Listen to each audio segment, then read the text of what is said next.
Democrats run Colorado. Democrats run the state legislature, though tonight, Democrats are on the defensive, trying to fend off the one group in Colorado that's even more powerful, the vote of the people. Democrats are trying to beat back a ballot measure in November that would ask voters to direct hundreds of millions of dollars to road projects. Our Marshall Zellinger explains how they're doing it. There's a group backed by construction companies collecting signatures for a November ballot issue that would require the state to spend hundreds of millions of existing budget dollars on road projects. In an effort to stop Initiative 175 from making the ballot, Democrats at the state legislature have introduced a bill to reduce how much money the state collects for road projects. What is being presented to voters is, in my opinion, disingenuous. Democratic state representatives Emily Sirota and Andy Basenecker are trying to take 175 out at the knees. Initiative 175, as it's drafted today, would divert $700 million from our general fund to fund solely their new definition of what road construction should be in the state of Colorado. Their bill would only take effect if Initiative 175 is on the ballot and gets passed by voters. Their bill would reduce registration fees, electric vehicle fees, and even late registration fees. That frees up room in the budget to keep more dollars instead of refunding them. The money spent on roads gets backfilled with more general fund dollars that can be spent elsewhere, essentially zeroing out the impact of 175 without shifting any dollars away from any other area. If you realize that legislators are trying to do this to you, oh my gosh, fire them. Cody Kennedy, mayor of Grand Junction, supports Initiative 175. So how would he handle voters deciding part of Grand Junction's budget must be spent a certain way? As a mayor, that does concern me greatly.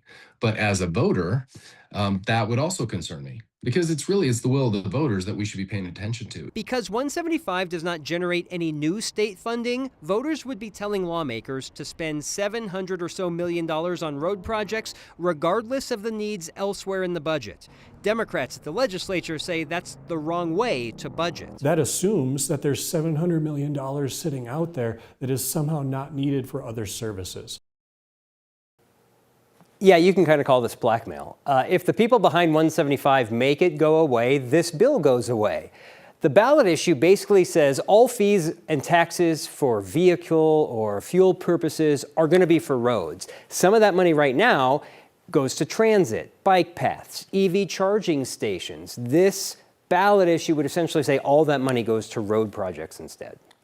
I'm going to try to frame this in a way that everybody will hate what I say equally. Okay. It seems like Democrats are afraid of popular ideas, like the idea of fixing the roads, but they're pointing out that sometimes when you ask people, they make stupid choices like wolves. Did I get everybody there? I think I got everybody. You've equally upset the state. Basically, yeah, things can be popular. People may like popular ideas, but then you got to go to your parents and be like, hey, I really like this thing that I saw at the store. Can I have it? And they're like, oh, I'd love to get it for you. We can't afford it. And here, I'll show you why we can't afford it. Love to give it to you. Can't pay for it. It's a weird game, though, and not the first time they've played this game where it's like, well, if the people are going to reach into this bucket for the money, let's first do something with what's in the bucket. It's not, yeah, we heard it with property taxes quite a few years ago where the math was going to change for lowering your property taxes, and the state was like, well, if you do that, that's going to mean less money for the state, so we're going to change how property taxes work, so if this passes, it becomes non-existent. And so, yeah, this preemptive, oh, if that passes at the ballot months from now, if we do this, it's going to make that nothing. It's happened before, and that seems like a very interesting tactic. I say we should just do direct democracy. People make all the decisions every morning. You get a survey in your email, you click the boxes, and that's how the state runs. No need for a legislature. Just the people every morning checking boxes. In November. You can do that in November. I'll put it up. Marshall, thank you.